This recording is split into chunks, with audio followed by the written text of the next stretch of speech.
Eh, Coba satu orang bacakan Lukas 15 ayat 11 sampai 32. Ini ya.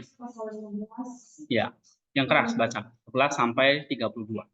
Perumpamaan tentang anak yang hilang. Yesus berkata lagi, ada seorang mempunyai 2 anak laki-laki.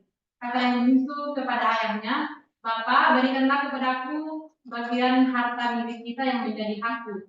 Lalu ayahnya membagi-bagikan harta kekayaan itu di antara mereka. Beberapa hari kemudian, anak bungsu itu menjual seluruh bagiannya itu, lalu pergi ke negeri yang jauh. Di sana ia memboroskan harta miliknya itu dengan hidup berfoya-foya. Setelah dihabiskannya semuanya, timbul bencana kelaparan di dalam negeri itu, dan ia pun mulai melarat. Lalu, ia pergi dan bekerja pada seorang majikan di negeri itu. Orang itu menyuruhnya ke ladang untuk menjaga babinya.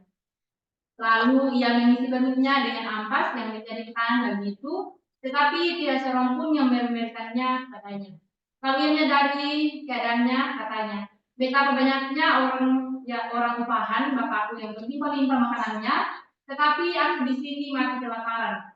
Aku akan bangkit dan pergi kepada bapakku dan berkata kepadanya, Bapa, aku telah berdosa terhadap surga dan terhadap Bapa. Aku tidak layak lagi disebutkan anak Bapa, jadikanlah aku sebagai salah seorang upahan Bapa. Maka bangkitlah ia dan pergi kepada bapaknya. Ketika ia masih jauh, ayahnya telah melihatnya, lalu tergeraklah hatinya oleh belas kasihan. Ayahnya itu berlari mendapatkan dia, lalu merangkul dan mencium dia. Kata anak itu kepadanya, Bapak, aku telah berdosa terhadap surga dan terhadap Bapak. Aku tidak layak lagi disebut anak Bapak. Tetapi ayah itu berkata kepada hamba-hambanya, lekaslah bawa kemari jubah yang terbaik, pakaikanlah itu kepadanya dan kenakanlah cincin pada jarinya dan sepatu pada kakinya. Dan ambillah anak lembu tambun itu, sembelihlah dia dan marilah kita makan dan bersuka-cita. Oke. Sampai 32 udah? Oh, sampai 32. Sebab anakku ini telah mati dan menjadi hidup kembali, dia telah hilang dan dapat kembali. Maka mulailah mereka bersukaria. Tetapi anak yang sulung berada di ladang dan ketika ia pulang dan dekat ke rumah, ia mendengar bunyi seruling dan nyanyian tari-tarian. Lalu ia memanggil salah seorang hamba dan bertanya kepadanya, apa arti semuanya itu? Jawab hamba itu, adikmu telah kembali dan ayahmu telah menyembelih anak lembu tambun karena ia mendapatnya kembali dengan sehat. Maka malu anak sulung itu dan dia tidak mau masuk. Lalu ayahnya keluar dan berbicara dengan dia. Tetapi ia menjawab ayahnya, katanya, telah bertahun-tahun aku melayani Bapa dan belum pernah aku melanggar perintah Bapa. Tetapi kepada aku belum pernah Bapa memberikan seekor anak kambing untuk bersuka-cita dengan sahabat-sahabatku. Tetapi baru saya datang anak Bapa yang telah memboroskan harta kekayaan Bapa bersama-sama dengan pelacur-pelacur, maka Bapak menyembelih anak lembu tambun itu untuk dia. Kata ayahnya kepadanya, anakku, engkau selalu bersama-sama dengan aku, dan segala kepunyaanku adalah kepunyaanmu. Kita patut bersukacita dan bergembira karena adikmu telah mati dan menjadi hidup kembali. Ia telah hilang dan didapat kembali. Oke, itu sampai 32 ya. Ya, Pak. Satu perumpamaan tentang anak yang hilang. Nah, kenapa kok kita baca perumpamaan ini pada hari Minggu besok ini ya? Minggu besok ini tanggal berapa? Tanggal 3 ya? Hah? Hari Minggu ini tanggal berapa? Ya, 3 Maret ya. 3 Maret kita akan memperingati tentang anak yang hilang. Tapi sebelumnya kita sudah bahas tentang, atau kalian sudah baca tentang apa? Sebelum minggu anak yang hilang itu adalah minggu orang Farisi dan penggut cukai. Sebelumnya ada minggu Zakheus. Nah, ini ada 5 minggu persiapan menjelang puasa menuju Paskah. Ya, atau biasanya dikenal dengan istilah Lent, Great Lent, atau Prapaskah. Jadi ada masa Prapaskah. Prapaskah itu berarti kita menyambut Paskah, ya, mempersiapkan diri menyambut Paskah. Paskah itulah kebangkitan Tuhan. Jadi sebelum kebangkitan Tuhan ada ya 5 minggu persiapan masa Lent itu. Nah, sebelum masa Lent atau masa puasa itu ada pre-Lent atau menyambut puasa, ya. Dalam tradisi gereja dulu, dalam tradisi ada namanya pre-Lent atau istilahnya adalah Trioion, ya. Ini persiapan menyambut puasa Paskah, ya. Nah, jadi ada 5 minggu puasa Paskah, ya. Kemudian baru 1 minggu menyambut Paskah, oke. Nah, 5 minggu persiapan menuju masa Lent ini ada minggu-minggu yang kita pelajari. Pertama, Minggu Zakheus, yang kedua, Minggu Orang Farisi, ya. Yang ketiga, Minggu Anak yang Hilang, yang keempat, Minggu Penghakiman Akhir, dan yang kelima, Minggu Pengampunan. Nah, ini kalian harus tahu dalam spiritual formation kita, kenapa ini penting, karena ini juga salah satu melalui pembacaan-pembacaan yang sudah diatur ini adalah membangun spiritualitas kita, ya, khususnya supaya kita makin berakar di dalam Kristus, ya, yang dibangun di atas Dia, sehingga gambar dan rupa Allah itu akan semakin nyata dalam diri saya, ya. Seperti ini gambaran-gambaran minggu ini adalah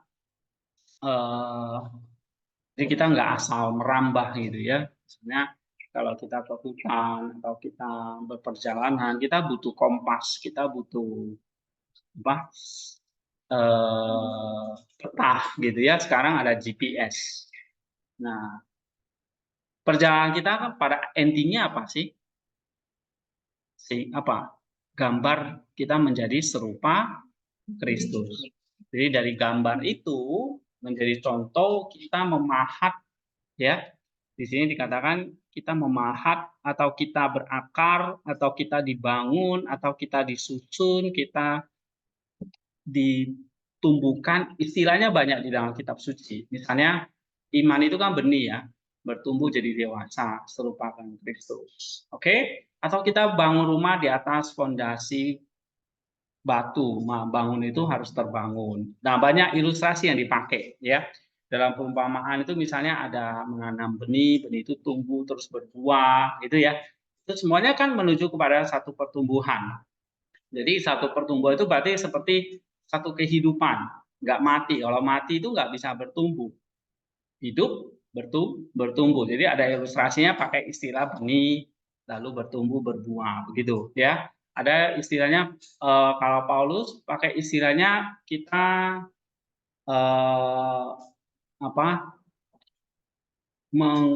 membentuk, ya, membentuk janin seperti di dalam rahim seorang ibu mengandung Kristus, gitu katanya dalam Galatia itu, ya.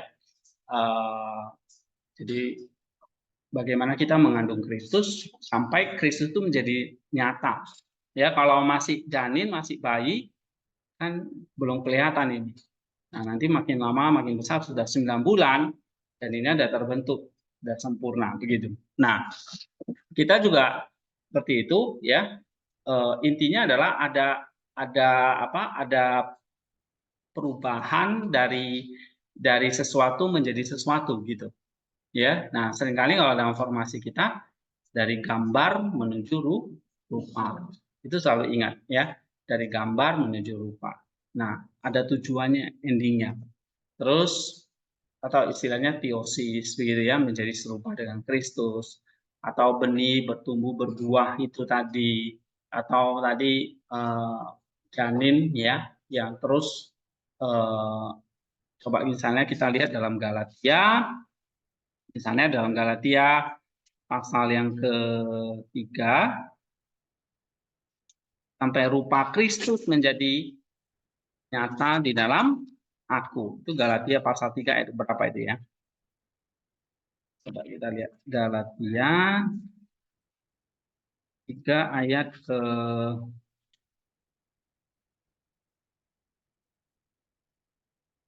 27, ya. Oke.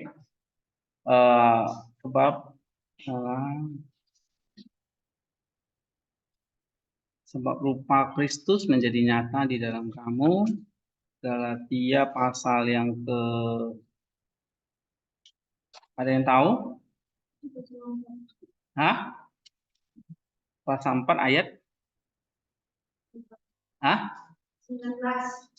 Oke, betul. Coba baca. 4 ayat 19, anak-anakku. Karena kamu, aku menderita sakit bersama lagi sampai rupa Kristus menjadi nyata di dalam kamu. Iya, sampai rupa Kristus terbentuk di dalam kamu.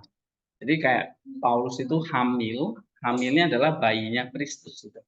Sampai rupa Kristus itu menjadi nyata. Ya. Nah, itu artinya kita apa? Jadi dalam gambaran Alkitab itu banyak ya. Nah, dalam Kolose kita lihat dalam Kolose pasal yang ketiga.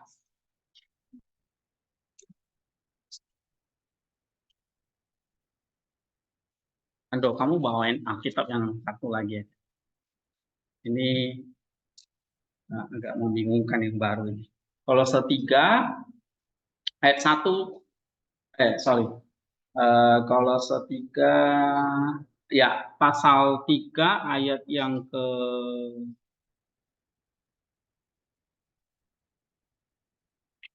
Kolose pasal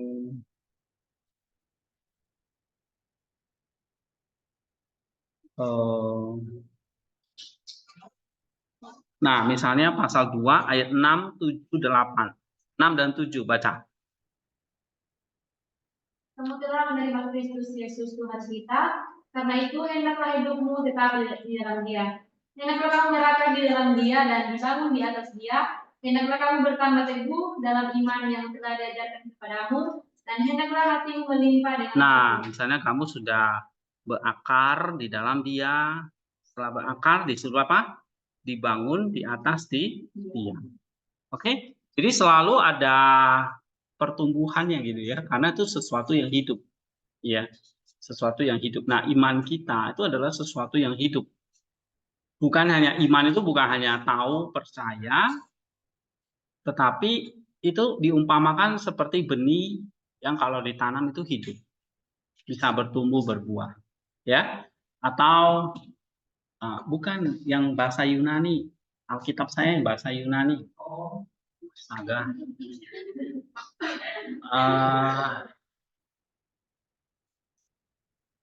Nah itu kan, nggak nanya dia. Saya pikir dia tahu. Sesuatu yang hidup, iman itu sesuatu yang hidup yang kalau Tuhan Yesus umpamakan itu kayak benih yang ditabur di jalan ya, di tanah yang baik baru bisa bertumbuh. Kalau di tanah jalan nggak bisa bertumbuh misalnya gitu. Jadi selalu ada pertumbuhan. Terus terus tentang tadi ya Galatia tadi, kemudian dalam Kolose itu Kolose pasal 2 tadi sesuatu yang bertumbuh. Kemudian kalau kita baca dalam 1 Korintus ya 1 Korintus pasal yang ke-3, coba kita lihat 1 Korintus 3 ayat yang ke-1 sampai 3, coba baca. Dan aku, saudara-saudara, pada waktu itu tidak dapat berbicara dengan kamu seperti dengan manusia rohani, tapi hanya dengan manusia duniawi. Belum dewasa dalam Kristus. Nah, yang belum dewasa di dalam Kristus itu gambaran apa? Pertumbuhan lagi. Ini kitabnya baru yang benar. Saya udah terbiasa ini, jadi saya kalau pakai ini otomatis ingat. Kalau ini masih raba-raba lagi. Oke, 1 Korintus 3 tadi. Yang belum dewasa dalam Kristus itu kalau bahasa Yunaninya artinya hos nepios en Christo, artinya masih bayi di dalam Kristus. Baby. Ya, itu terjemahannya lebih pas. Yang ngasih anak kecil, bahkan bayi disebut ya dalam Kristus. Lalu kalau bayi apa di situ dikatakan? Susulah Aku berikan kepadamu bukanlah makanan keras, sebab kamu belum dapat menerimanya. Dan sekarang pun kamu belum dapat menerimanya. Iya, sampai di situ. Nah, itu gambaran apa lagi tuh?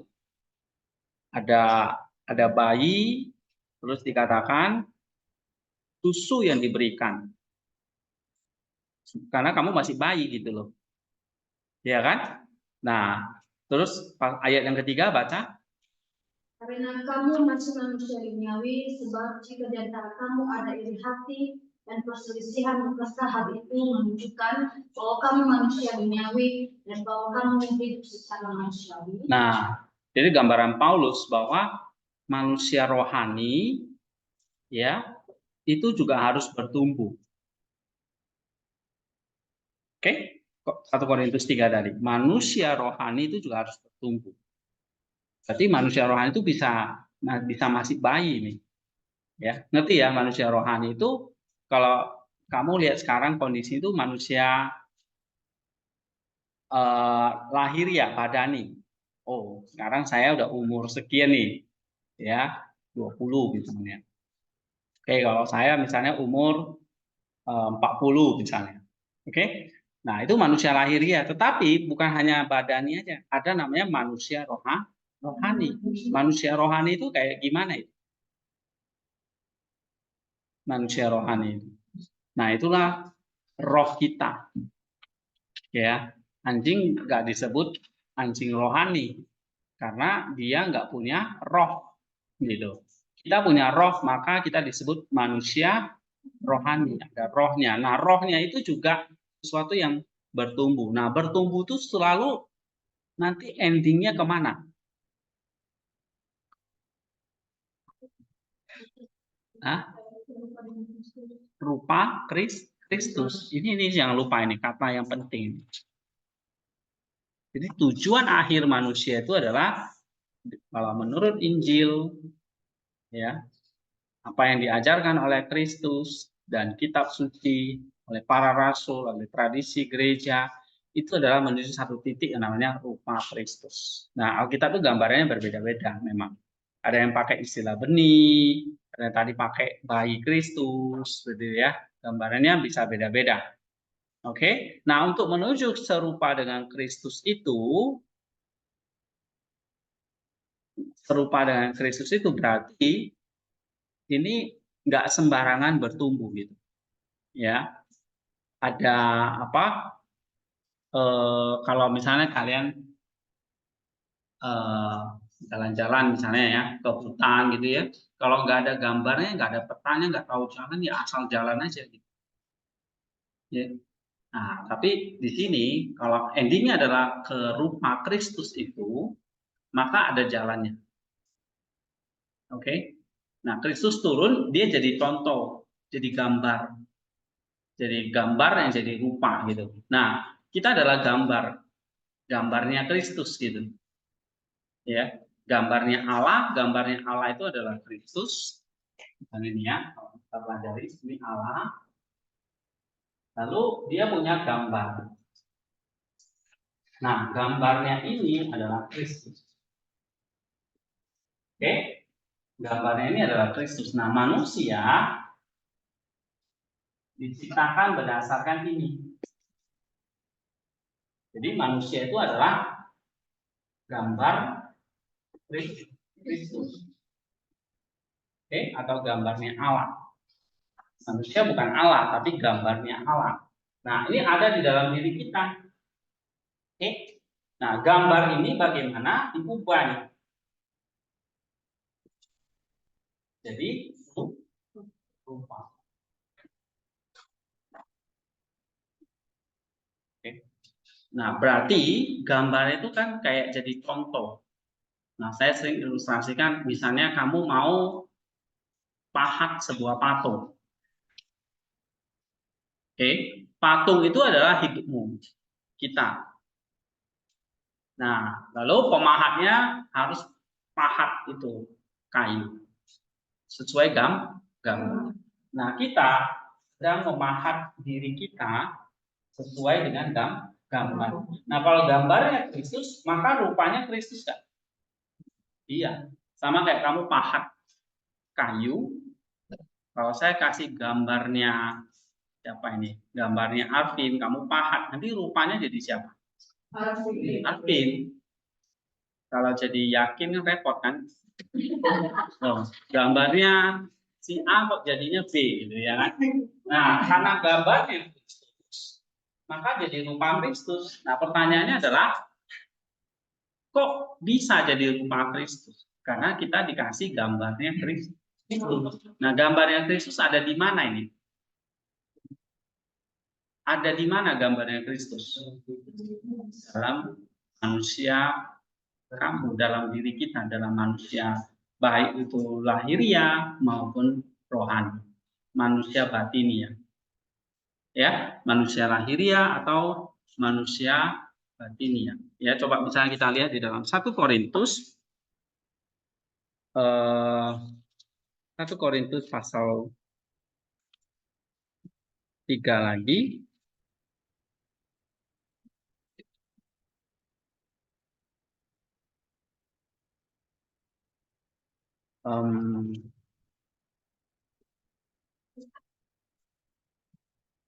Oke, manusia lahiriah, manusia batinia.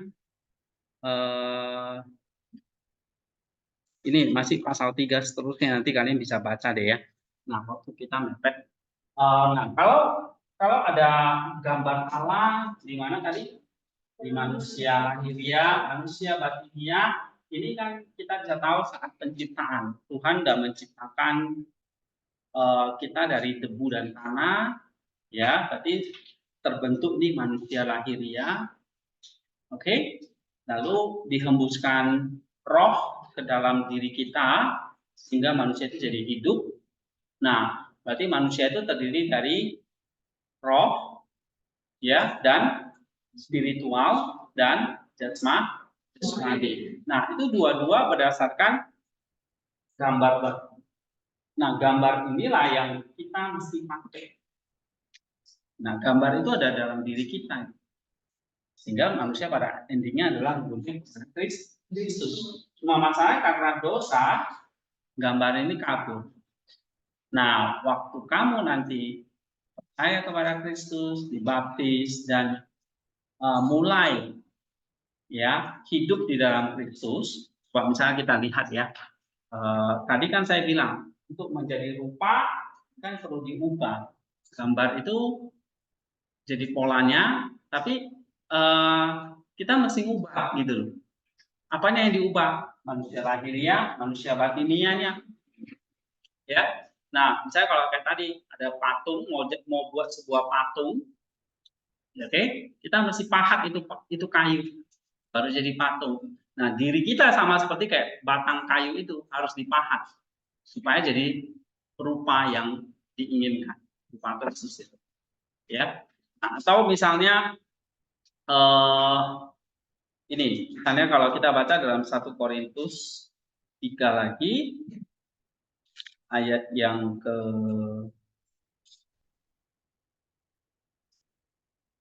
11. 1 Korintus 3, 11, 12. Coba baca cepat. Tidak ada seorang pun yang dapat mengatakan dasar lainnya. Namun dasar yang telah dikatakan yaitu Yesus Kristus. Setelah orang membangun di atas dasar ini dengan emas, perak, batu, permata, kayu, rumput jaring atau. Nah, itu kan. Tidak seorang pun meletakkan dasar, lalu kamu harus membangun atas dasar ini.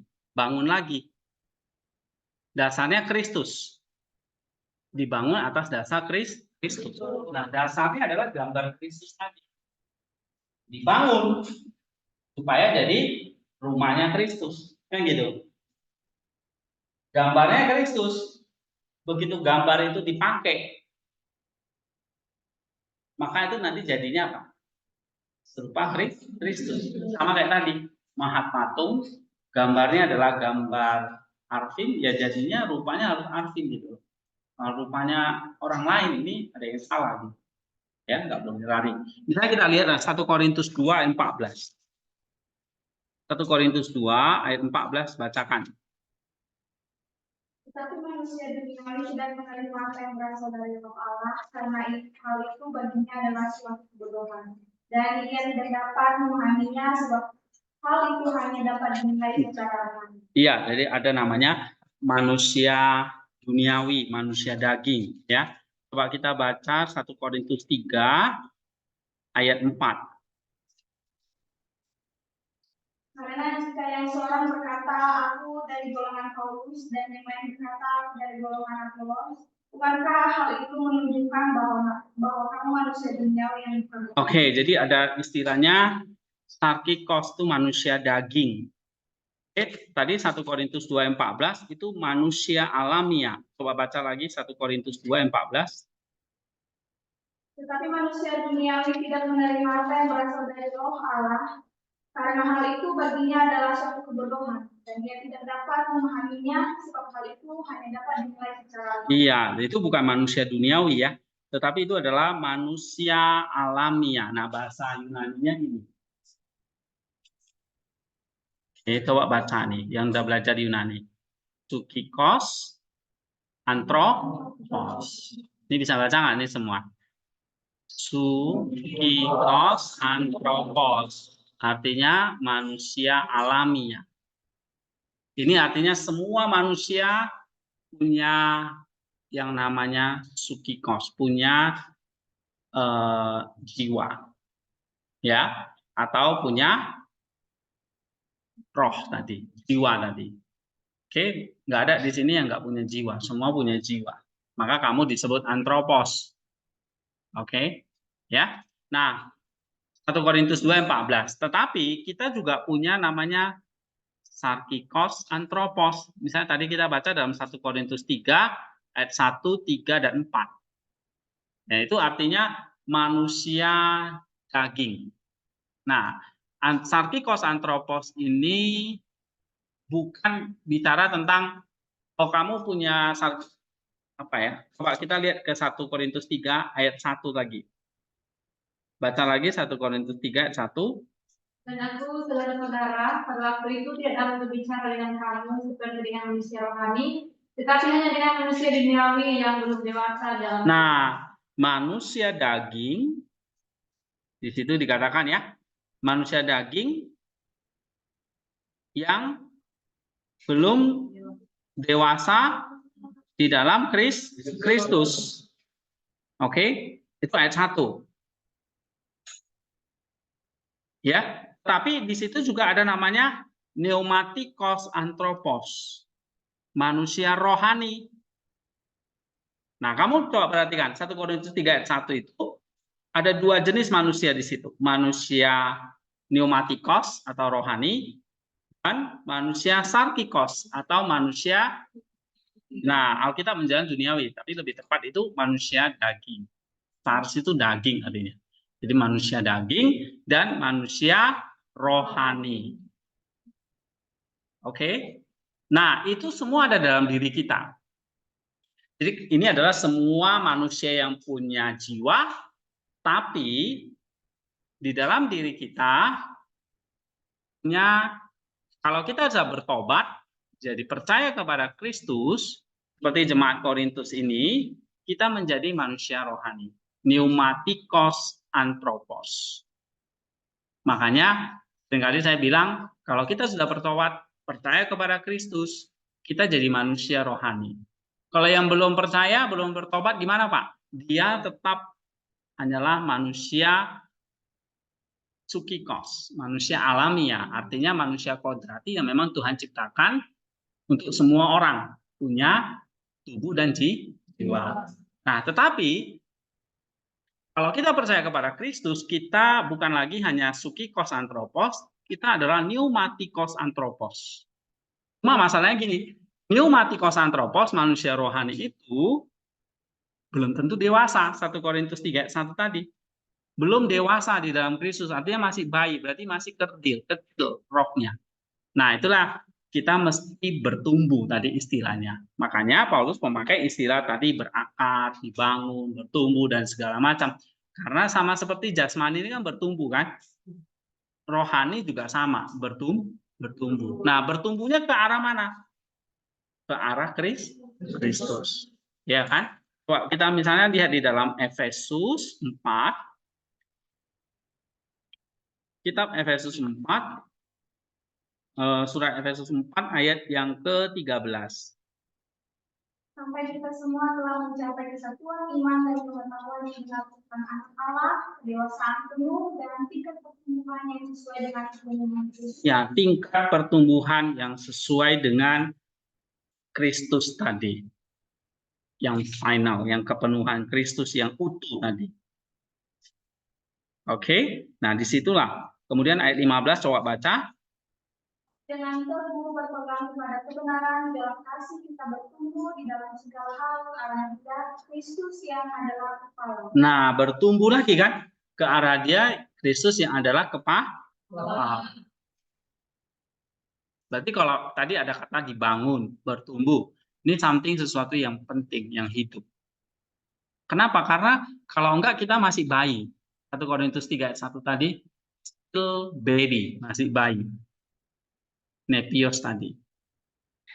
Ya. Nah, cuma bertumbuhnya ke arah mana ini? Jangan asal bertumbuh. Kalau nggak sesuai ke arah Kristus dalam Efesus 4 tadi, ayat 15 tadi, bertumbuh dalam segala hal ke arah Dia. Maka kalau semuanya itu bertumbuh ke arah Kristus, harusnya manusia itu makin lama makin dekat. Karena menuju pada satu titik yang sama. Jadi kalau kamu sama dia tidak bertumbuh ke arah yang sama, kamu nggak makin dekat pasti. Benar nggak? Kalau kamu makin dekat, berarti benar tujuanmu adalah bertumbuh ke arah yang sama. Karena kan manusia ini banyak di seluruh dunia. Atau katakanlah di sini kita dari berbagai daerah, kok bisa makin dekat? Karena semua menuju pada satu titik yang sama. Nah, aplikasinya misalnya dalam kehidupan kita, ya, kalau semua kita mau bertumbuh ke arah Kristus, rupa Kristus tadi, ya semua manusia itu kan makin, kalau bertumbuh kan makin naik gitu ya, menuju titik yang sama, makin dekat kayak ini. Coba perhatikan jari saya nih, ini kan jauh kan? Jadi kalau nggak ada titik yang sama, satu bertumbuh ke sana, satu bertumbuh ke sana, makin dekat, makin jauh. Tapi kalau titiknya sama, akan jumpa kan? Coba kan? Artinya makin dekat. Nah, kalau kita tidak makin dekat, makin jauh, ya berarti kita berbeda titiknya ini. Nah, bisa contoh kalau manusia berkelahi, manusia konflik, manusia perang, kan makin jauh. Karena nggak menuju pada titik yang sama. Pertumbuhannya nggak sama. Oke? Nah, untuk menuju titik yang sama, maka manusia ini ya, manusia rohaninya ini harus didewasa. Dengan apa tadi? Coba baca 1 Korintus 3 ayat 2. 1 Korintus 3 ayat 2 tadi apa? Oke, stop. Susu yang kuberikan kepadamu berarti untuk manusia rohani yang bagaimana? Masih bayi. Tapi kalau sudah tumbuh besar, misalnya sudah masuk umur 6, kan nggak susu terus kan? Mulai bubur. Benar nggak? Nah, habis itu umur 6 bulan, 7 bulan mungkin udah bisa bubur kan? Nah, setelah itu naik 2 tahun, 3 tahun sudah mulai. Nah, begitu. Makanan semakin keras. Nah, kalian umur berapa ini? 20. Oke, kalau dulu misalnya masih SD, SMP, SMA, kalian belajarnya apa? Hidupnya mungkin ya masih makanannya lembek-lembek. Ya toh? Di sini makanannya sudah keras. Apalagi sama saya. Harus Keras. kalau nggak keras, berarti masih berarti Sabtu jangan minum susu ya. Makanan yang keras. Coba kita lihat Ibrani pasal yang ke-6. Ibrani pasal yang ke-6. Kita baca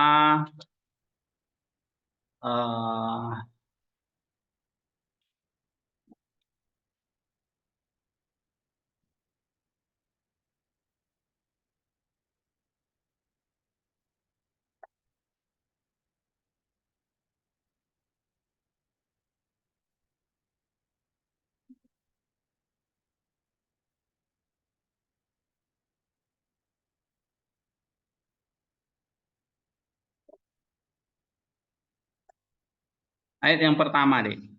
Ibrani pasal yang ke-6 ayat 1.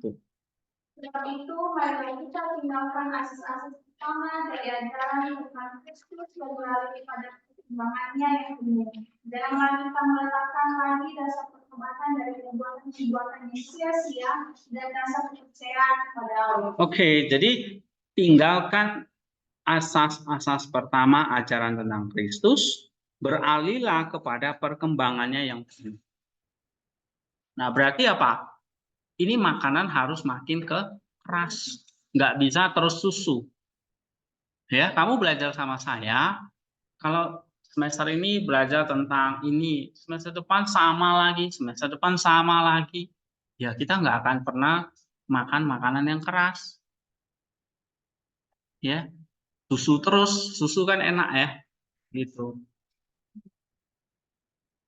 Nah, jadi makanya kenapa kok pelajaran Pak Hendy itu ada yang bilang makin susah ya, nggak ngerti apa yang Bapak itu ngomong.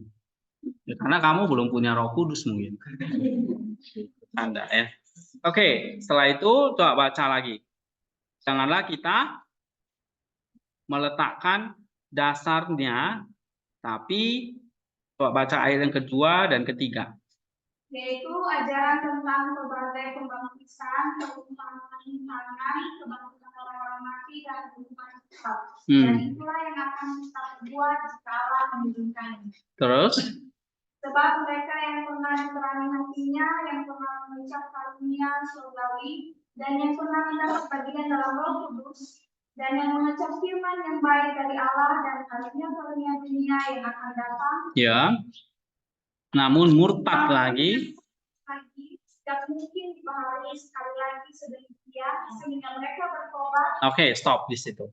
Nah, jadi kalau kalian gampang hanya mau terima ajaran-ajaran yang simple, yang gampang, suatu saat ya kalian bisa apa di situ? Gampang diombang-ambing dengan berbagai macam ajaran, kuasa-kuasa dunia. Oke, murtad lagi, tidak mungkin diperbarui lagi. Ya.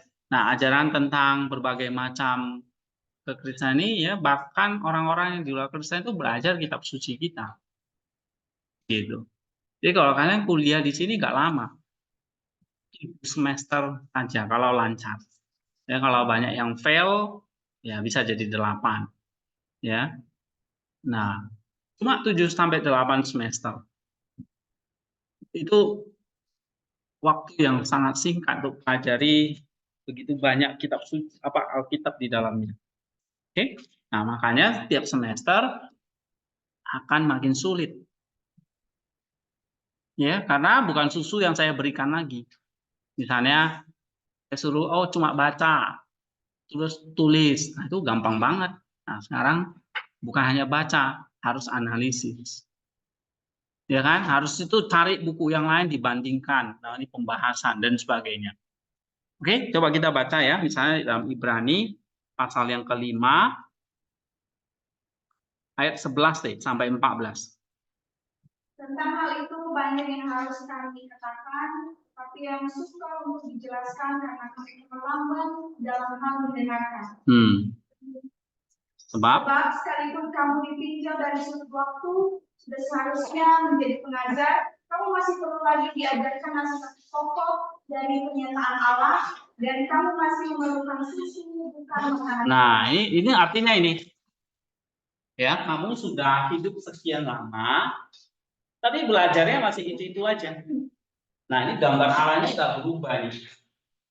Misalnya kamu dikasih sebongkah kayu untuk kamu pahat, kamu masih pelajari teori mahat terus. Oh, teori mahat itu begini ya, caranya begini, tapi nggak dipahat-pahat gitu. Masih belajar teori terus, teorinya pun teori yang itu aja.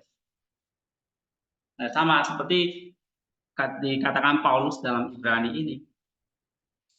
Harusnya kamu sudah jadi pengajar, tapi kamu masih perlu belajar lagi asas-asas pokok.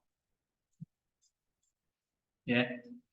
Nah, ini berarti nggak ada perubahan. Nah, oke, coba baca lagi ayat yang ke. Nah, kamu harusnya sudah makan makanan keras tapi masih minum susu. Ya. Ayat 13. Sebab barang siapa masih memerlukan susu, ia tidak memahami ajaran tentang kebenaran sebab ia adalah anak kecil. Nah, susu berarti identik dengan apa? Ya, itu sebetulnya bayi. Ya, terus.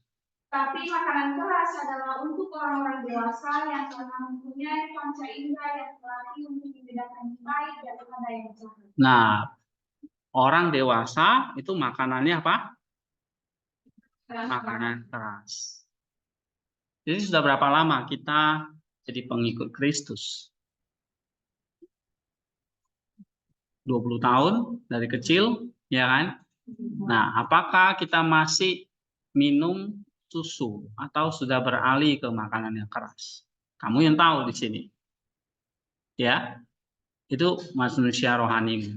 Tetapi yang saya bisa tekankan di sini, waktu kalian masuk di sini, ini kesempatan saya untuk terus bisa memberikan ya makanan yang makin lama makin keras. Kalau susu, nah berarti kita masih bayi di sini.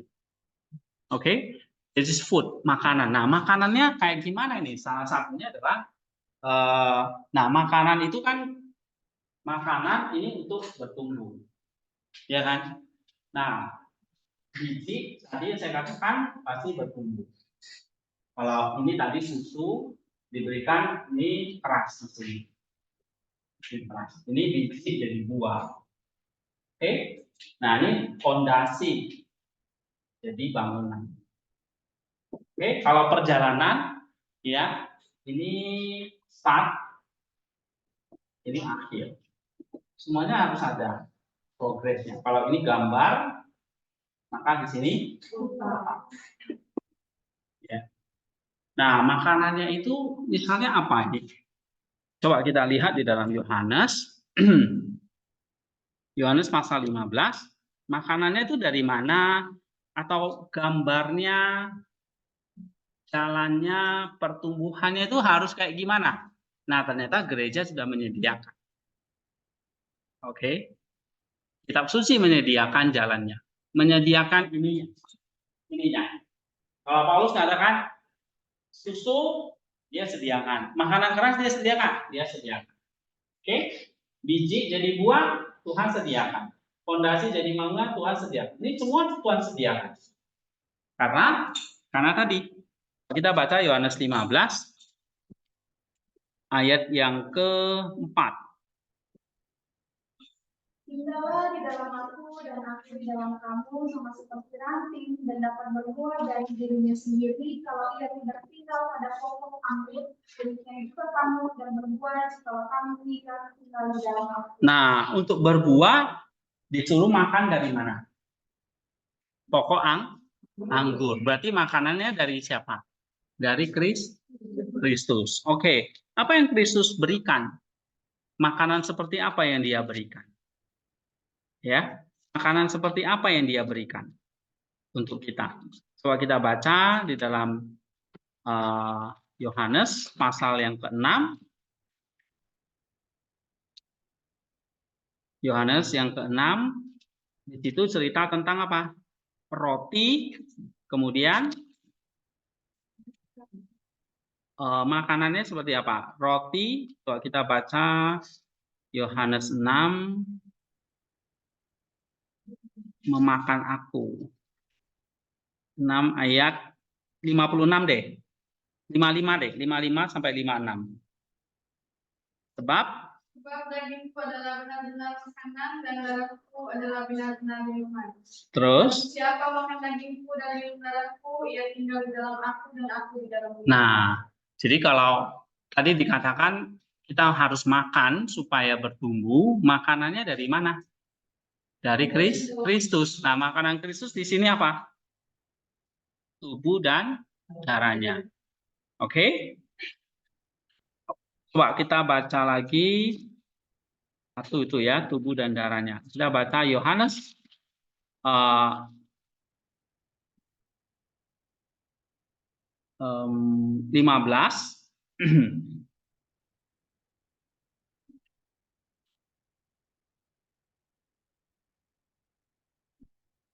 Ya, Yohanes 15 ayat yang ke-7, 8, 9. Kalau kamu tinggal di dalam aku dan firmanku tinggal di dalam kamu, mintalah apa saja yang kamu kehendaki dan kamu akan menerimanya. Dalam hal inilah Bapakku dipermuliakan, yaitu jika kamu berbuah banyak dan dengan demikian kamu adalah murid-murid. Oke, jadi kalau mau sampai berbuah banyak, maka kita disuruh apa? Tinggal di dalam aku dan firmanku tinggal di dalam kamu. Jadi kalau tinggal di dalam aku berarti tadi makan tadi kan, seperti tadi kita adalah ranting itu numpang hidup dari mana? Pohonnya, pokoknya itu dapat makanannya dari mana? Dari akar. Oke, jadi dari akar mengalir ke batang, ke pohonnya, ke pokoknya, lalu ke ranting. Dari ranting lah baru berbuah. Nah, kita ada ranting yang dapat makanan dari pokok. Makanannya tadi apa? Dari Kristus. Apa itu? Daging dan darah Kristus. Artinya kehidupan Kristus itu sendiri. Seperti kita punya daging nggak? Punya darah nggak? Ya kehidupan kita itu. Jadi kita makan makanan Kristus.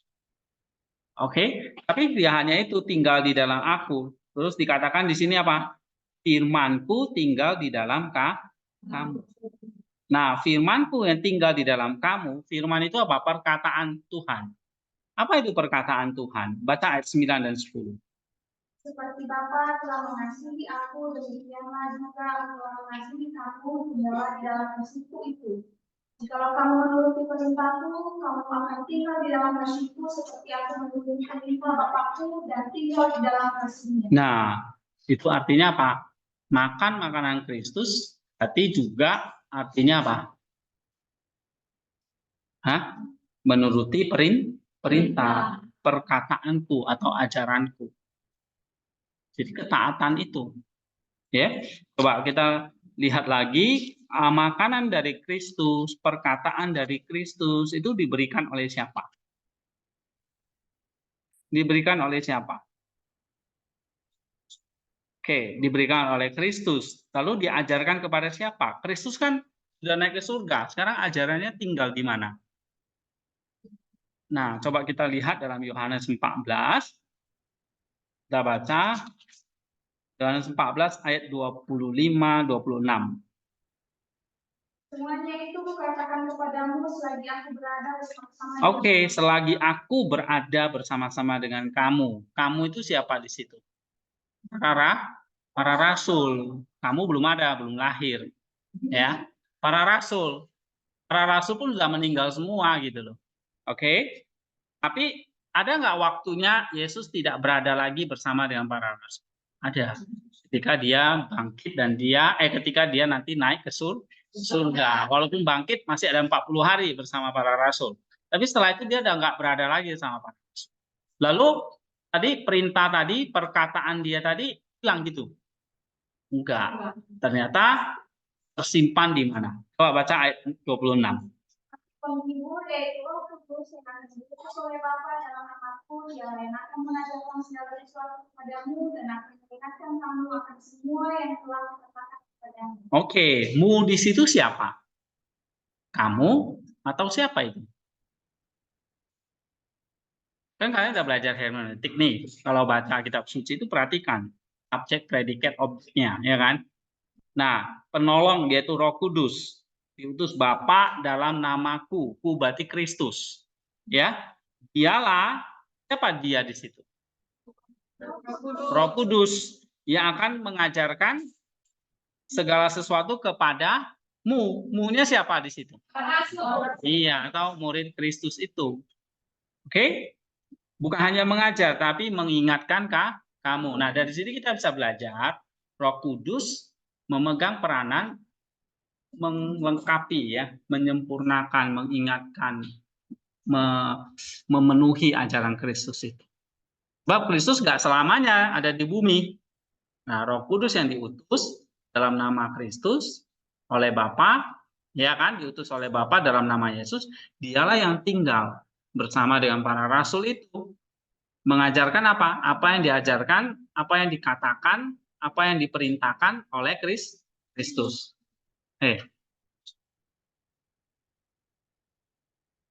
Makanya kamu tuh kalau duduk belakang, kamu ngapain lihat Krisman itu? Konsen. Ya, udah 1 tahun kamu mau belajar di sini. Jangan minum susu terus. Makan makanan keras. Nengok sana, nengok sini. Fokus. Ya, Helmi. Mau saya panggil lagi kamu.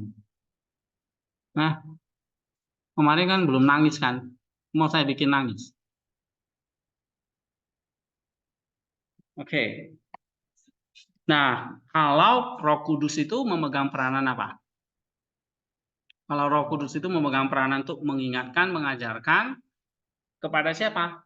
Para rasul. Berarti makanan untuk kita berubah ini ada di mana ini? Ini ada di mana ini? Tersimpan di mana ini? Makanan ini. Makanan lah. Tadi kalau ya sari-sari dari tumbuhan gitu ya. Kalau istilahnya kalau pakai biji jadi buah kan gitu. Makanannya tersimpan di mana? Perbendaharaannya, gudang makanannya di mana? Dalam para rasul, ya kan? Nah, lalu para rasul itu dapat dari mana? Roh Kudus. Oke. Nah, waktu kita sudah percaya, kita diberi Roh Kudus kan? Iya. Berarti Roh Kudus itu nanti akan mengajarkan hal yang sama kepada para rasul, sama nanti mengajarkan kepada kamu juga. Lalu apa yang diajarkan para rasul itu dari Roh Kudus bukan? Iya, ya kan? Nah, itu tersimpan di mana? Para rasul itu mengajarkannya tersimpan di mana? Dalam gereja. Nah, gereja itulah yang dijaga oleh Roh Kudus tadi. Oke, nah gereja mengajarkan kita di sini. Nih, kita kembali ke sini. Kita belum bahas ini ya, Lukas 15 ini. Ini masih pendahuluan ini. Gereja menyusun semacam peta jalan, semacam kompas, semacam kayak GPS kepada kita, supaya kita bertumbuhnya sama semua, serupa dengan Kristus itu. Ya, jadi apa yang diajarkan oleh Kristus dilanjutkan oleh Roh Kudus kepada, lihat urutannya ya, dari Bapa kepada Kristus, lalu Roh Kudus, lalu para rasul, lalu gereja. Nah, ini baru kita. Gitu. Ya. Jadi kita dapatnya, misalnya saya suruh kalian misalnya ini ya, persiapan 1 minggu ke depan untuk spiritual formation. Kemarin sudah baca sampai ini. Saya suruh sudah sampai mana ini? Halaman 42 ya kan? 42 itu berarti sudah sampai minggu pengampunan. Pengampunan itu berarti sudah Sunday of forgiveness. Loh Pak, kenapa kok Zakheus dulu, orang Farisi, anak yang hilang, penghakiman akhir, baru pengampunan? Kenapa Pak begini urutannya? Nah, ini yang sudah diajarkan oleh gereja melalui para rasul dan bapak-bapak gereja. Jadi para rasul dilanjutkan oleh gereja. Gereja ini siapa? Ini bukan bangunan ya. Ini para bapak gereja, para orang-orang yang meneruskan ajaran dari para rasul. Nah, ini yang kita terima dari mereka. Nah, tentu ini menjadi semacam apa? Food, makanan supaya kita diubah dari gambar menjadi rupa. Nah, itu sebabnya kenapa kok kalian membaca ayat-ayat ini. Tadi dikatakan perintah Kristus, perkataan Kristus itu mesti dimakan.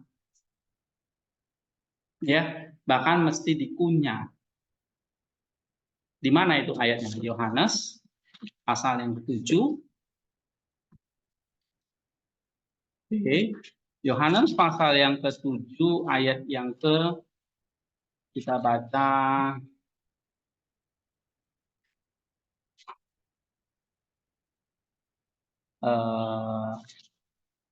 yang saya masuk pasal yang kemarin itu 7 ayat berapa itu ya? 40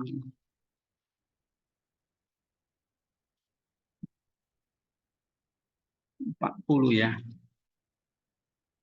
Yang terakhir saya ajarin kalian apa? Hari Yohanes berapa itu?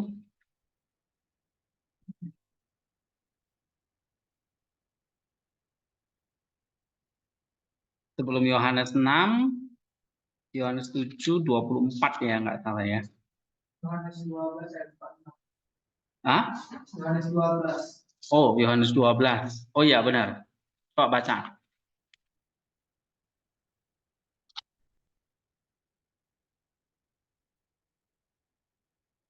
Bukan, sebelum itu. Oke, ini bisa deh ya. 4748 coba baca. 47 deh. Jikalau seseorang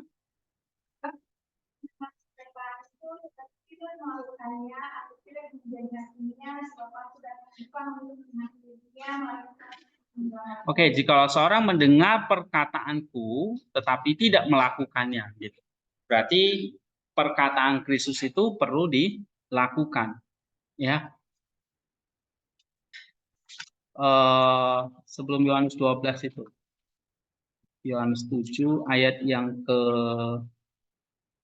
mana itu ya? Yang pertama kali itu. Sebelum Yohanes 12. Yohanes 7 ayat yang ke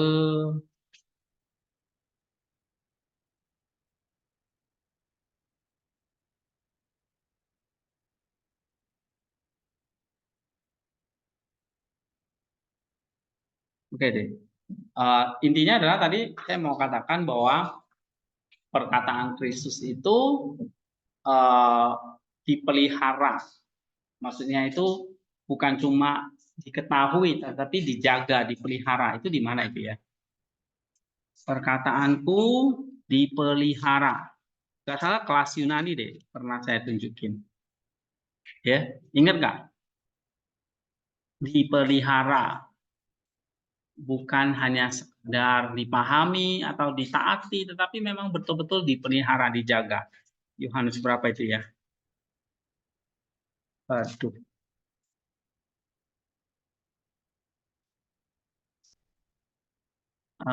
Saya lupa ayatnya, ya.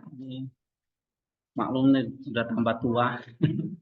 Nah, dipelihara itu maksudnya gimana? Dipelihara. Kalau dari bahasa asli itu artinya dipelihara, berarti perkataan-perkataan Yesus itu memang dijaga. Kenapa kok 2000 tahun yang lalu masih ada sampai sekarang? Sebab apa? Dipelihara. Oleh siapa yang pelihara? Nah, jadi kalian dapat perintah-perintah itu jangan sembarangan. Bisa aja kan pendeta itu ngajar asal-asal terus merintahin kalian ini, kalian itu. Dulu, ini benar nggak ajaran, perkataan, perintah atau firman yang sudah dipelihara dari mula-mula? Karena kalau itu adalah ajaran Kristus, maka itu dipelihara nggak selama 2000 tahun? Dipelihara. Jadi nggak tiba-tiba muncul ajaran baru, perintah baru, yang nanti isinya mungkin bisa aneh-aneh gitu. Ya, banyak kan sekarang misalnya tiba-tiba ada pendeta perintah, ini perkataan Kristus ini. Harus berpuasa sama pendetanya menunggu Tuhan datang. Nah, ini baru-baru ini di Kalideres atau di mana itu ya, ditemukan sudah jadi mayat. Karena apa? Ini satu sekte, mereka berpuasa menantikan Kristus berpuasa sampai mati kelaparan. Karena mengikuti ajaran pendetanya.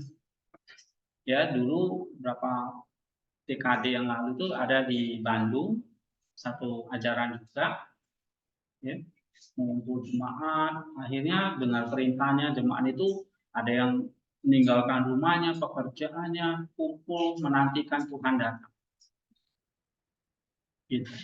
Nah, ini perintah yang nggak pernah dijaga, karena gereja nggak pernah menjaga perintah-perintah seperti itu. Nah, perintah-perintah mana yang dipelihara? Perintah-perintah mana yang dipelihara? Nah, kita mesti tahu. Nah, misalnya nih, kita menyambungkan kehidupan itu seperti siklus ya. Tahun ini kita mulai Paskah, ya kan? Nah, setelah Paskah ada Pentakosta, lalu ada Natal, misalnya seperti itu. Setelah Natal, biasanya orang Kristen akan menyambut Paskah lagi. Nah, itu kan seperti siklus, ya. Tetapi di dalam siklus itu sudah ada perintah-perintah yang dipelihara. Oke, dapat nggak ayat ini? Kata Yohanes 7 ayat lagi ya. Oke, nanti saya cari ya, lupa pula. Dipelihara. Apa yang dipelihara? Perintah atau perkataannya. Nah, misalnya inilah yang dipelihara oleh gereja. Salah satunya adalah 5 minggu ini. Nah, ini kalian bisa cek nih. Pre-Lenten Sundays. 5 minggu. Apakah perintah ini, tradisi ini sudah ada nggak dari abad tahun sebelumnya? Misalnya dari para rasul. Nah, kamu bisa lihat misalnya tentang Zakheus, itu cerita kapan? Zaman Tuhan Yesus. Tapi setelah Zakheus kok kita baca tentang orang Farisi dan pungut cukai. Nah, ini ada maksudnya. Gitu ya. Jadi kalau Zakheus mengajarkan kita untuk membuka pintu hati untuk meresponi anugerah, maka setelah itu kita tidak boleh masuk ke minggu orang Farisi, kita diajari untuk humble, memohon belas kasihan. Nah, ini ada urutannya, ini nanti kalian bisa baca. Setelah itu kita diajar tentang minggu anak yang hilang. Nah, ini mengajarkan kepada kita untuk kembali kepada Bapa, mendapat pengampunan dan pertobatan dari dosa-dosa. Ya. Nah, ini ada urutannya begitu. Nah, ini adalah satu perintah atau firman Allah yang terjaga sampai hari ini. Dan ini sudah tradisi seperti ini, membaca misalnya ada minggu anak yang hilang, nanti kita merenungkan tentang hal itu. Ya, bahwa kita sebetulnya adalah anak-anak yang hilang yang ditemukan kembali dan hidup kembali dengan jalan pertobatan. Ya. Nah, 5 minggu ini pada akhirnya adalah mempersiapkan diri kita untuk masuk ke dalam minggu-minggu pertobatan. Ya. Jadi Paskah itu adalah kita menyambut kebangkitan Tuhan dengan pertobatan. Nah, nanti minggu-minggu itu semua ada pokok-pokok ajarannya. Jadi nggak sembarangan. Misalnya kayak buku yang kalian baca ini, ya. Nah, misalnya ini tentang anak yang hilang, ini kita belum baca ya, ini ada banyak halamannya. Jadi, apakah ini adalah perintah Kristus yang sudah dipelihara selama ribuan tahun? Kalau itu baru muncul kemarin sore, kalian mesti hati-hati. Tapi kalau itu adalah perintah yang sudah dipelihara oleh Roh Kudus dan gerejanya, maka itu semacam, tadi saya bilang, ini semacam kita bertumbuh itu nggak sembarangan. Ya. Nah, misalnya saya suruh kalian spiritual formation itu ini, ya, hari ini baca ini, minggu ini baca ini. Oke, itu setiap saya post itu kan selalu ada apa renungannya, ada apa namanya ceritanya misalnya ya, ada renungan kitab sucinya, kemudian nanti ada tema apa yang dibahas. Itu semua sudah disusun sedemikian rupa. Dan itu bukan baru muncul, itu sudah dipelihara oleh gereja. Termasuk misalnya 5 minggu ini. Nah, kita perlu mempersiapkan ini. Ya, nah, untuk 1 minggu ke depan, misalnya ini, kalian mulai baca Zacchaeus sampai forgiveness 5 minggu ini. Berarti dari halaman berapa ini? Kalau Zacchaeus itu halaman 19 ya. Nah, Zacchaeus oleh Kiril. Kiril ini hidup di abad keberapa nih? Jauh sebelumnya. Abad ke Saint Kiril itu nggak salah abad ke-5 ya. Abad ke-4 atau abad ke-5. Nah, itu sudah dipelihara sampai sekarang. Nah, berarti kalian baca sampai, kalau minggu pengampunan berarti sampai 42. Ini sudah dibaca ya? Oke, kalau gitu lanjut ke Palamas. Setelah Palamas, salib, ya, lihat di sini. Palamas, ini masuk ke Palamas, salib. Ini ada 5 minggu, 1 salib. Ini tentang salib lagi. Baru Klimakus, baru Maria. Ya, jadi ada 1, 2, 3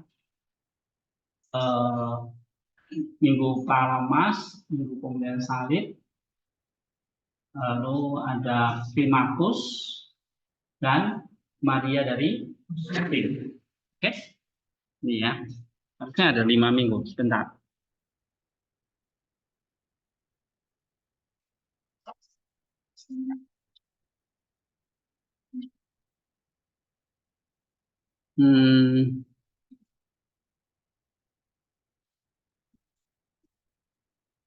Ada Palamas. Oh, ini ada yang nggak terbahas di sini ya. Ada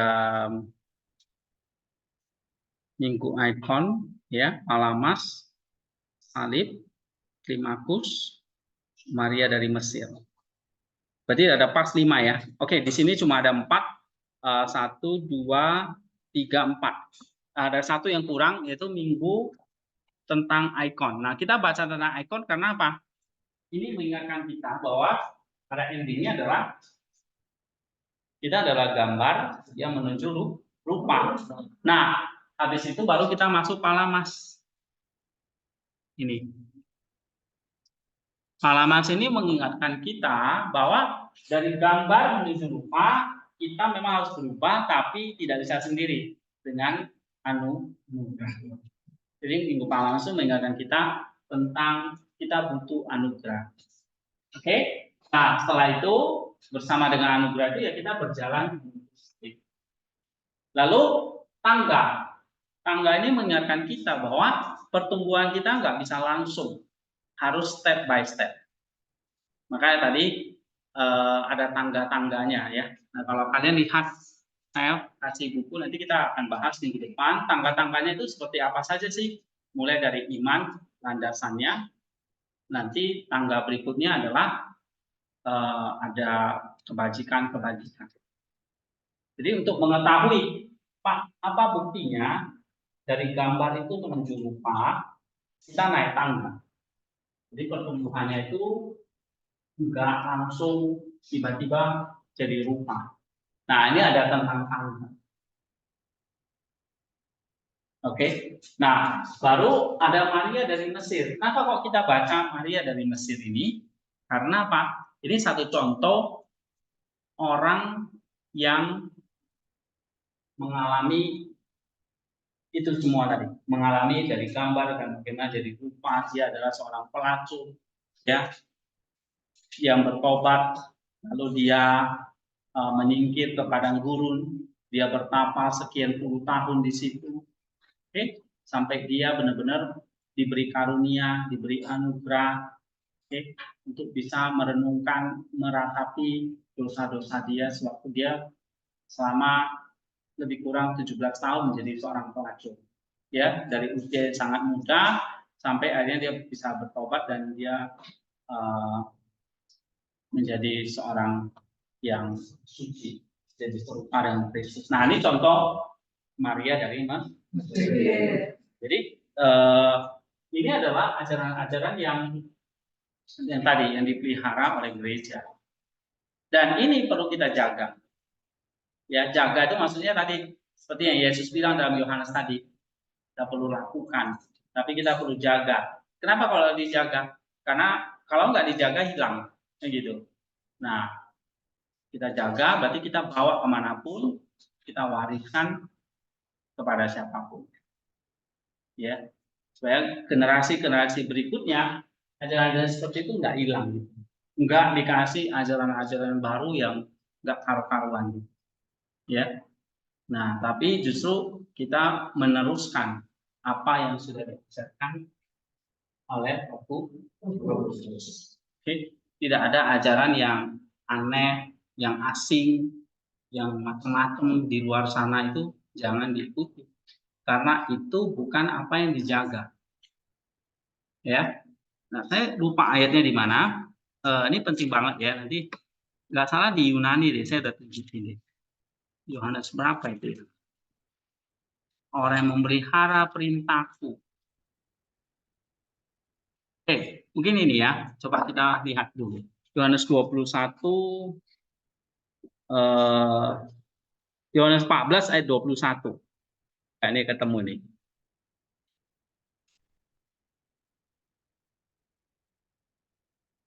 Oke. Nah, di situ siapa saja yang memegang perintahku dan melakukannya, dialah yang mengasihi aku. Nah, kata memegang di sini bukan artinya ini ya, memegang, tetapi memiliki atau memelihara perintahku. Ya, ini salah satu juga. Kemudian kalau kita lihat di Yohanes 14 ayat 15, coba baca. Yohanes 14. Aku, kamu akan menuruti segala perintahku. Iya, bukan hanya menuruti di sini, tetapi bahasa aslinya adalah teresete. Nah, ini kata ini yang saya tunjukkan kemarin di Yunani ya. Apa? Teresete. Teresete ini artinya, ini saya udah bawa box dulu. Teresete ini artinya memelihara. Jadi yang kita mau taati, yang kita mau turuti adalah perintah atau perkataan Kristus yang dipelihara, yang sudah dipelihara oleh siapa? Yang sudah dipelihara oleh siapa? Oleh gereja tadi. Yang dapatnya dari mana? Roh Kudus. Nah, ayatnya di mana itu? Kalau saya tanya, Yohanes 14 ayat 26. Ya. Yang tadi dari Roh Kudus tadi. Yohanes 14 ayat 26. Itulah yang kita disuruh jaga, atau yang dijaga, yang menyuruh kita untuk kita kerjakan. Ya. Nah, makanya kalau perintah-perintah itu berasal dari Roh Kudus, dari gereja, pastilah perintah dari Kristus. Maka kita kalau kembali ke Yohanes 15 ayat yang ke-7 tadi, kalau kamu tinggal di dalam aku dan firman-Ku, nah di situ dikatakan tinggal di dalam kamu. Tinggal di dalam kamu berarti ada di dalam diri kita. Nah, itu yang kita mesti jaga. Ya, jadi bukan hanya Roh Kudus, para rasul, gereja yang menjaga, kita juga harus menjaga itu. Ya, harus juga menjaga itu. Jadi bukan hanya sekedar taat-taat saja, tapi kita perlu jaga, artinya kita jaga itu jangan hilang dan kita wariskan. Ya. Nah, oke, the next-nya adalah baca halaman 42 sampai penghakiman akhir ya. Mulai dari pengampunan, sudah ya, Gregory Palamas sampai ini, Maria dari Mesir. Halaman 60. Nah, ya, Minggu Maria Mesir itu sampai berapa? 67 ya. Di 42, 43 ya. Halaman 43 sampai 67. Nah, ini yang perlu kalian ini jaga. jaga di dalam hati. Ya, gimana supaya dari gambar ini bisa jadi rupa. Nah, caranya adalah tadi setiap bacaan tadi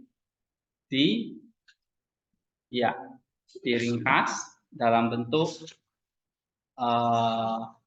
misalnya dalam bentuk refleksinya, ya. Oke, kali ini misalnya nih ya, untuk alamas ini kan 2 halaman, ya. Nah, kalian ringkas itu jadi kutipan. Oke, setelah itu berikan kalimat analisisnya. Oke, berarti yang warna hijau ya kan? Ya. Nah, lalu tutup, baru kasih kalimat yang warna merah. 1 paragraf. Ya. Nah, kemudian yang pemulihan salib juga begitu. Ini cuma 1 halaman. Kemudian yang pohon juga tentang salib kan sudah pernah kita bahas. Tentang tangga Klimakus, Yohanes tangga itu juga sama. Ya. Nah, nanti minggu depan saya akan tanya, kenapa kok kita baca minggu ini, minggu ini, minggu ini? Kenapa kok gereja memelihara itu ya? Sekarang diwariskan sama kita. Kenapa? Nah, ada ceritanya itu. Oke, sampai tadi Maria dari Mesir. Gitu ya. Oke, sampai di sini dulu. Untuk Bu Kesia, ada pertanyaan nggak nih? Belum ada. Oke. Ini saya rekam, kalau kurang ngerti Ibu bisa dengerin lagi. Kalau ada hal yang mau ditanyakan di WA, monggo ya. Nggak Baik, usah. Pak. Ya, nanti pasti saya balas. Tuh, Nota, Hartono tidak mengerjakan ini, kalian cuma dengerin aja. Semoga tidak ngantuk. Ya.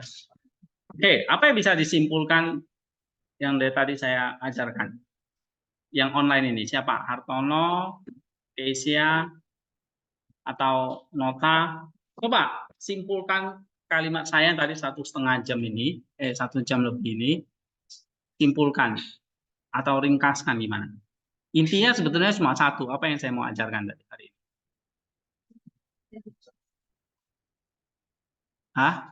Bagaimana gambar itu jadi rupa? Ada proses perubahannya, ya. Perubahannya itulah mulai kita harus beralih dari susu menjadi makanan yang keras. Nah, dapat makanan itu dari mana? Dari apa yang sudah diajarkan oleh Roh Kudus kepada gereja yang sudah dijaga atau dipelihara.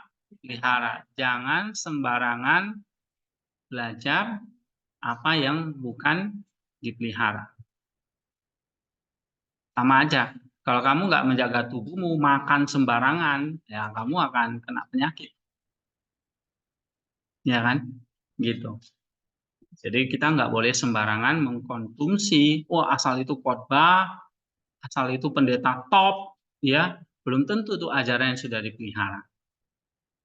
Nah, hati-hati. Nanti kalian ke depan juga begitu. Ketika mau mengajarin orang lain, kalian harus pastikan apa yang kalian ajarkan itu adalah yang memang sudah, ya, karena kalau kita salah ngajar, orang salah makan, itu akibatnya gimana? Ya dia bisa sakit, ya kan? Itu kalau kita salah ajar, orang bisa nggak sampai serupa dengan Kristus, nggak ketemu Kristusnya itu, ya kan? Coba kita baca Galatia 1 ayat 8. Galatia 1 ayat 8.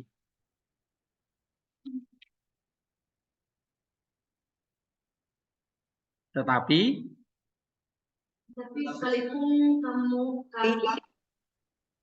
ya baca. Tetapi sekalipun kami atau seorang malaikat dari surga yang memberitakan kepada kamu suatu Injil yang berbeda dengan Injil yang telah kami beritahukan kepadamu, terkutuklah dia. Nah, kalau kita memberitakan Injil yang lain, yang pada akhirnya nggak ketemu Kristusnya, terkutuklah dia. Jadi kalau kamu jadi guru nanti ya, minimal kamu di gereja jadi guru jemaat, sampai diangkat jadi pendeta atau vikaris gitu kan, jangan memberitakan Injil yang lain. Makanya di sini harus benar-benar belajar apa yang sudah diajarkan oleh gereja, bukan ajaran. Karena Injil ini dari Kristus, bukan dari saya. Ya. Jadi tidak ada orang yang menemukan satu teologi baru lalu ajarkan yang aneh-aneh. Tidak, semua teologinya berasal dari Roh Kudus.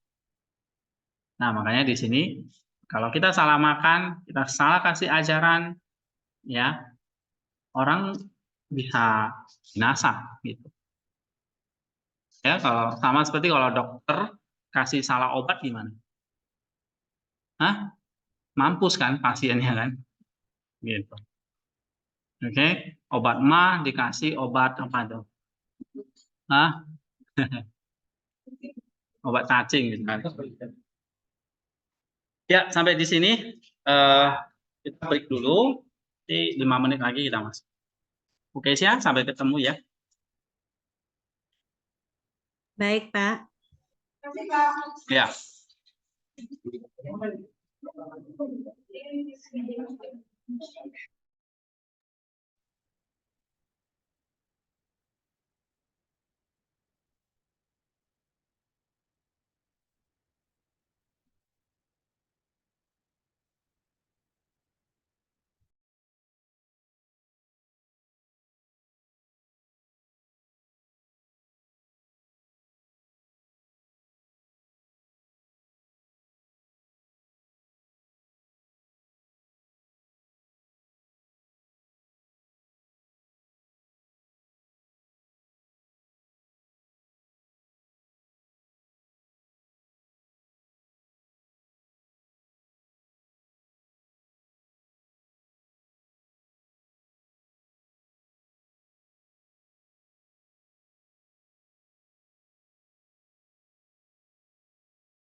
Ya, Mana mereka berdua? Oh, ada tadi. udah masuk semua? Tidak bisa.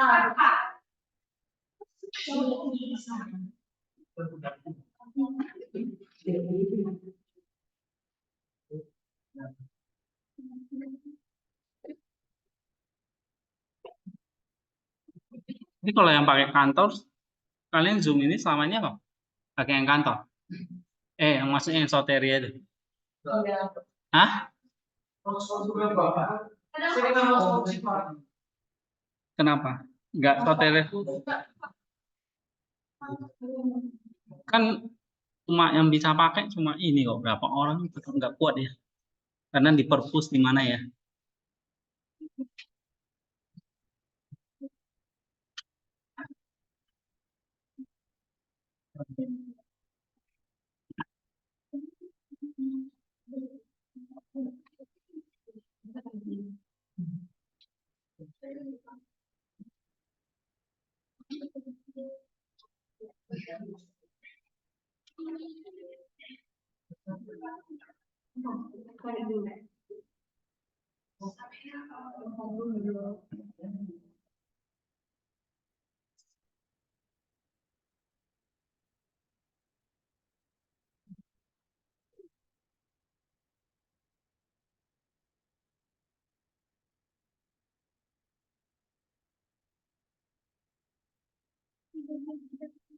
Oke, kita udah sampai poin ke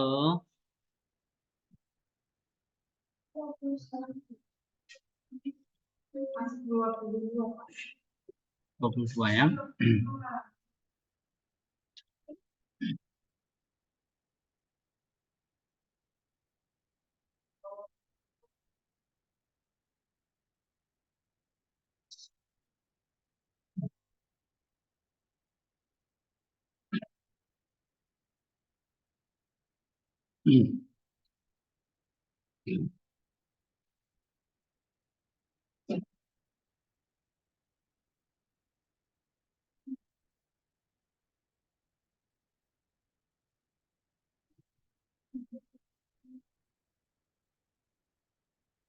Oh, ini bisa live on Facebook, YouTube juga ya.